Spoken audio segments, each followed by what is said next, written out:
ಖ್ಯಾತ ಮುಕ್ತಕ ಕವಿಗಳಾದ ಡಾಕ್ಟರ್ ಸುರೇಶ ನೆಗಳಗುಳಿ ಅವರ ಮುಕ್ತಕ ವಾಚನದಲ್ಲಿ ಮಮತಾ KS. ಕರೆಗಳನ್ನು ಹಿಡಿಯುತ್ತಲೇ ಭವಿತವ್ಯ ನುಡಿಯುತ್ತಲೇ, ಕರೆಗಳನ್ನು ಹಿಡಿಯುತ್ತಲೇ ಭವಿತವ್ಯ ನುಡಿಯುತ್ತಲೇ, ಇರುವವರು ನೂರಾರು ಮಂದಿ ಇರಬಹುದು, ಇರುವವರು ನೂರಾರು ಮಂದಿ ಇರಬಹುದು.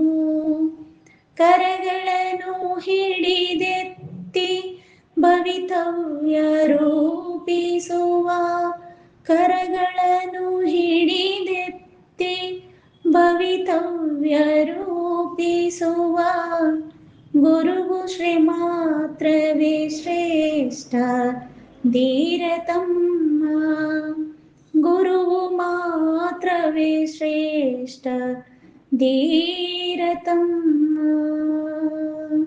ಧೀರತಮ್ಮ. ಧನ್ಯವಾದಗಳು.